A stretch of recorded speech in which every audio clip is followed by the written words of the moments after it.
Okay, folks. So we got hideouts, and we've got low elo legends. Technically, I mean, 930 elo's pretty freaking baller these days. We've got GL10 here playing at 930 elo, so this player is the favorite. And then on the other side of things, we've got Makon Maya playing as the Goths in the red. Both players got housed, actually, for about 10 seconds here. But yeah, the cutoff for low elo legends is around 1,000. It's always been 1,000 elo and below. To anyone who's at the 900 elo mark, I'll give you some credit. Elo is a lot stronger these days. But the reality is, even though that elo is tough to maintain, there's still a lot of things that still do go wrong, and people don't think about it when they are playing their own games, you know? So I kind of got all that out of the way, just in the off chance some dude named Jim shows up and says, T90's being disrespectful these days. 930's not low elo. He's being mean to people, right? Occasionally Gyms will show up. It's not my intention to be mean. We're just having some fun, all right?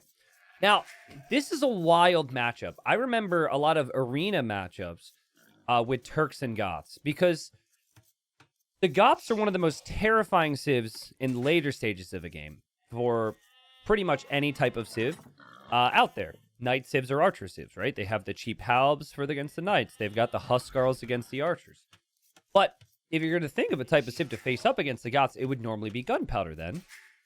And Turks is one of them. But I have seen the Goth spam prevail many, many times. And, here we go. All right, GL10 pushing in the deer. Now, the main thing in my mind is this worth it after it's all said and done at this elo? That's what I'm going to be paying attention to. Also, here comes Red. Red takes the sheep. And Blue wants the sheep back. Oh, God, disaster for Blue. Blue, you better run away. Oh, God, Red is stealing the sheep. That sheep was holding the gate open. The scouts are fighting. Oh, no, Blue, don't lose your scout. Don't lose your scout, Red. Oh, Red with the moves. Red with the absolute moves. Doesn't go in there. Oh, and Blue wants that sheep back. Blue is pissed. Blue is pissed. His whole plan of pushing in the deer is ruined. The sheep is gone. Blue's like, come back here. I know you stolen that. Come back here. Okay, now does Red double back? Does Red realize that Blue stole the sheep back? That'd be funny. What'd be even funnier is if Blue puts the sheep inside the gate and tries to push the deer again. Red seems to be coming back. Red might be doing so for other reasons, but it's interesting that Red scouts this early. So the next thing I was going to get to is that the Goths can be really aggressive with man-at-arms. This is an arena. Oh my God, dude. Oh my God. Oh my God. Oh my God. Oh my God. Oh my God. There's the sheep. There's the sheep. Red wants it. Red wants the sheep. He can't get the sheep. Oh my God. That's funny. That's super funny. Okay. Well, what Blue can't do, though, because the scout is weak, is Blue can't push the deer. And Blue eats the sheep just so it doesn't run away. And still no lumber camp for Blue is pretty fascinating. So went for the very early mill plus the 4 houses. Red bringing in boar number 2, it seems. Red was also late with the lumber camp. And Vil counts even so far. Oh, wait, no, that's boar number 1. The other boar's right here. Right off screen, okay. And I would say that Red's scouting at least tells me that Red might be aggressive. Going for man-at-arms and busting through this gate makes a lot of sense. Now Blue really wants his deer. Blue is not having a good time. I don't usually feel guilt when watching people play, right? The idea is to have fun, even if someone makes some mistakes, whatever, it's relatable content. That's the point of it. But when people are really struggling and then everyone gets to witness that, I feel bad. I'm happy that Blue's now able to push this deer in closer. It's a nice shot from Blue. A Red scout running on home. And might be coming back forward at some point soon. So, chat, you're Turks, okay? You're up against Goths. What are you thinking? What's your strat here? I would be thinking getting to stone and maybe building a castle sooner rather than later. I think that's maybe the smart play. Here comes a villager from Red. And people were saying guns. Okay, here goes Red. Red obviously knows the enemy's over there. Red sending the scout around the other way. Red hasn't seen the deer, but doesn't really need the deer. You could build a mill there, though. And there goes the Vil. Okay, we need a name. Cape Man just subbed for 83 months. Okay, this villager's name. The Cape Man. Save. New feature. There we go. Cape Man. Now, I've known Cape Man for over 83 months, and I'm not so sure this individual can be trusted with this job. It could be questionable decision-making here from this villager, but we'll see. Cape Man, thank you very much. Thank you, Hot Cow, for the 8 months. Thank you, Mayor Slash. We should have named a cow Hot Cow. Blue, on the way to feudal age. Blue Scout, very scared to leave the base. Very scared to leave because of what happened before. And there's Cape Man. Building that barracks. This is a good strat here from Goth. This is exactly how I would suggest you play the map. Little bit of pressure.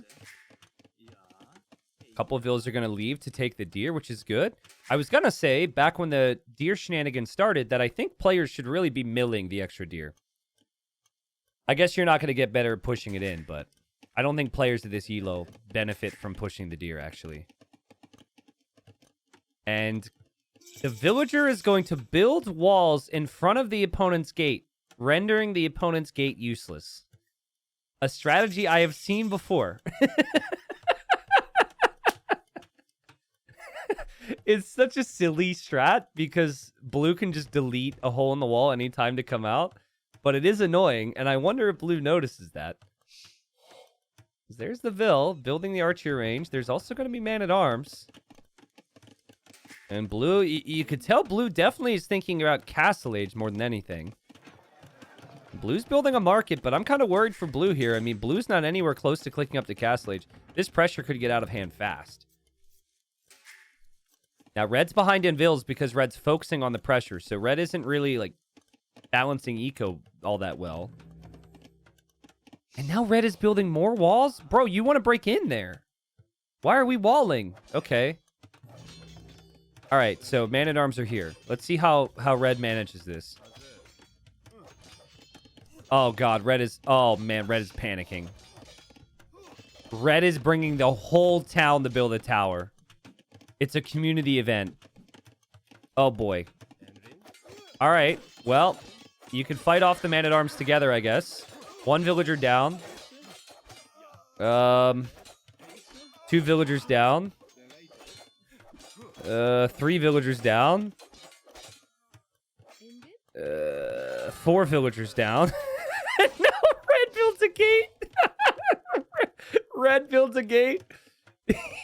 He has a way to enter now. Let's go. That's so funny.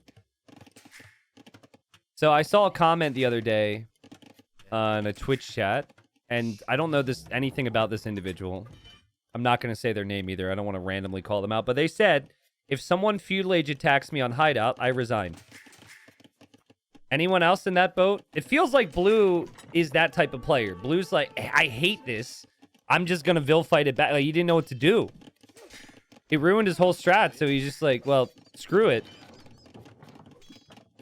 Anyways, blue keeps sending... red keeps sending units through here.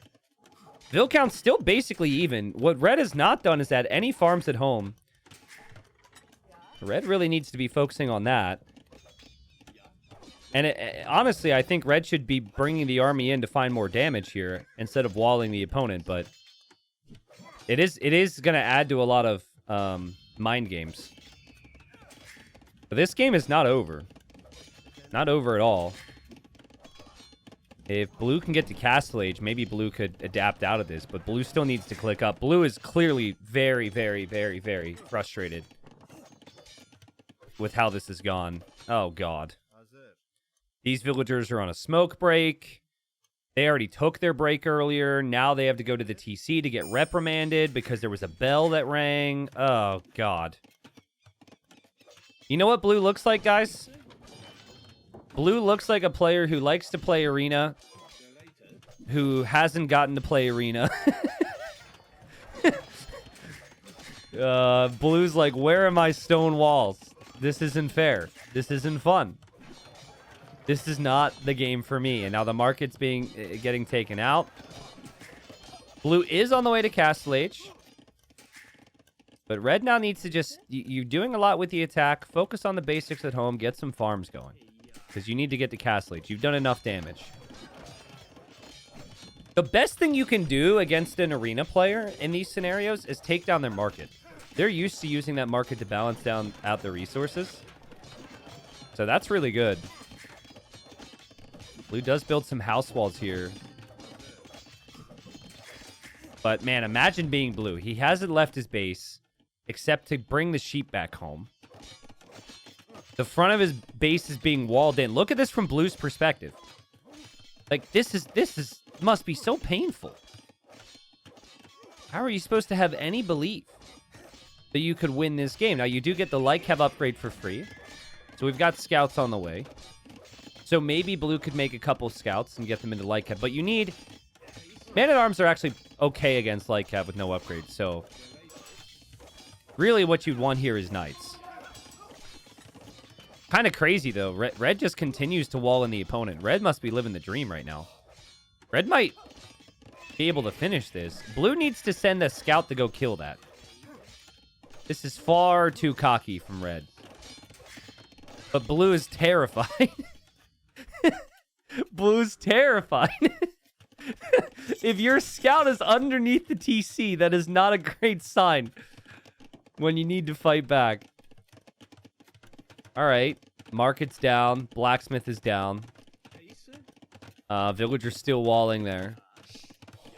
Man-at-Arms are going to attack the house. Red maybe got a little panicked seeing the opponent's uptime. And blue's building a second TC now. Okay. So blue's plan is to boom back into the game, which could work. Red loses one man-at-arm there. Red's still not through over here. Blue having to repair massively. There could be some monks out. Monks to heal and convert the man-at-arms. Maybe get some relics. Red's still walling, by the way, which is hilarious. Blue producing more villagers. Red 2 minutes away from Castle H. There's no way blue lets red complete this wall. Right? Blue. I know this is a stressful time, but there is a dude right here walling you in. And actually, with one more palisade, blue won't be able to click a unit outside because there's no gates that work anymore. So blue would have to delete a piece of the wall. I don't think blue's going to do it. Okay, monk is there. Town bell. Oh, my goodness. All right. I swear, just last week, someone was 920 elo and told me I shouldn't be calling this elo low elo legends anymore. Okay, town bell's unrung. There we go. All right. Blue, here's the thing. Blue has not had a good early game, so I promise you blue's a good late game player. I've seen enough games to know. And blue's churning out eco out of 2 TCs. Adding lots of farms. Has enough army to survive. We still have a game here. And that bill is still there. Red, going to get the wood upgrade and the farm upgrade. Let's see, is red going to be aggressive? Watch red drop a castle with this one bill. My suggestion to red now, like you've got your opponent walled in. They're not leaving anytime soon. Well, they might leave soon, actually, because they're attacking the gate. I would just tell red to boom. But I don't know if red's going to do that. Red feels like red's going to see this whole wall plan is being ruined, and red might need to make some army. And blue converting one of the man-at-arms. Gets the conversion. And that conversion could also get a kill, so there's not much of an army here from red. Spear also gets converted. Yeah, blue's an arena player, all right. And the wall is completed, guys. The wall is completed. I've never seen this on Hideout before. I saw it on Arena with, like, the Legend of Wall. And now red's going to build a stable here, too. The crazy thing is that red, if red had Lycav right now, red could just run in. So a stable's kind of the right idea. And can blue see that stable? No. Of course, because this game's amazing. This game's incredible. So why would he ever see that? No, it's just scripted content. Absolutely scripted. Now, oh. Oh, God. Red is bringing Vills forward. Hold on. Through the gate goes red. The gate goes down. The men-at-arms want to take out this army here, but the monks are there. The power of God. The conversions come in. Red's army's going to go down. Red, you don't have an army here to protect this right now. You might not want to place a castle forward. Oh my god, it'd be so epic if he placed it in the gap. Because right now, that is the only opening, right? The only way Lightcav can get through. If he places it in the gap, I'll lose my mind. I think he's waiting. I think he's waiting for knights to come in. And some spears and some skirms, okay. Murder holes! He's getting preemptive murder holes for when this goes down. He is so ready. I'm so ready for this. Blue, big Vil lead, by the way. Really nice eco. Like, Blue's cooking right now. And Blue's like, maybe I'm all right. No scowling, but maybe I'm fine. And he could be fine if he isn't pressured. All right, Red, do you feel like you have enough right now? Do you feel like you have enough? It's funny, but Blue needs to actually wall this. That's the funny thing. Okay, here he comes. He's walking into his opponent's base. Or is it his base? Wow, Blue's great with the monks. Blue will get one conversion. Red is still waiting outside the door. Kills the monks. Here come the spears now. And here come the Vils. All hell's about to break loose. Red, drop that castle. Blue sees it. Blue knows what this means. Blue also about to have the stone for a castle. The micro from Blue is actually really good.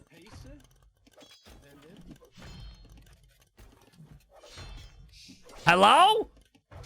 Are we gonna get a castle from either of you? Come on, somebody drop a castle. Blue's gonna drop a castle. Now is Red gonna drop the castle? The skirm!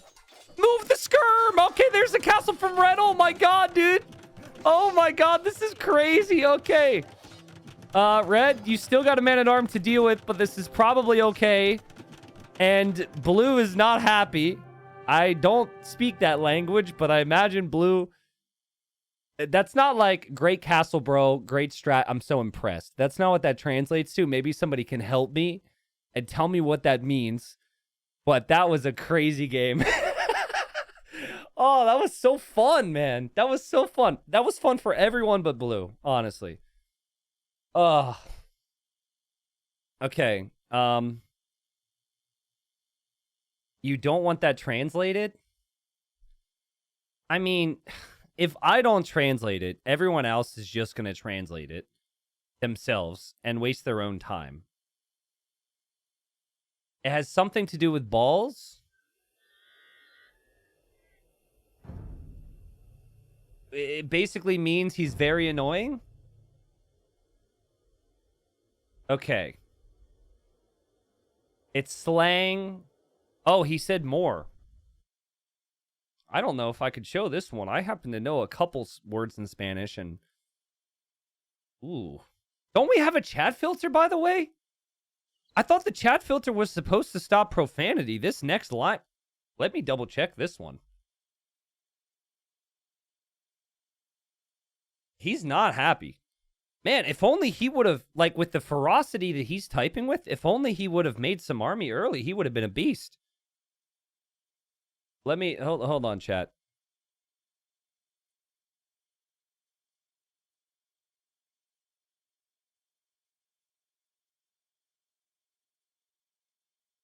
This one line isn't too bad. He says, rompiendo los huevos toda la partida, imposible jugar así. Which, according to the translation app I'm looking at, says, breaking the eggs the whole game, impossible to play like this. You gotta explain this breaking the eggs thing to me. Does that mean he's, like, struggling the whole time? Eggs equals balls. Okay, so he's basically like, I was being attacked the whole game and it's impossible to play like this? Because he's getting his balls busted. Okay. His opponent didn't say anything. Well, Blue, I'm sorry about your balls, but that was a great game. Well played there from Red. That was really cool. There's the eco. Listen, people look at this map at the start, and they think this is a safe map. But on Hideout, you can do both. You can play defensive or you can play aggressive. And so we got to see that mix here. And in this case, blue clearly didn't like the aggression, and it paid off from red. That was really good. I think blue is the better player if there's no aggression early, because the eco was catching up, and blue seemed really good with monks. Oh, man, you could tell this is blue's fastest point in the game was when he was getting frustrated at the end. That's sad. Anyways, GG, well played. I love low elo legends, man. And yes, 900 elo's insane. They talked about balls a little bit here. It's still low elo legends. It's just a different category of low elo legends. Let's be real.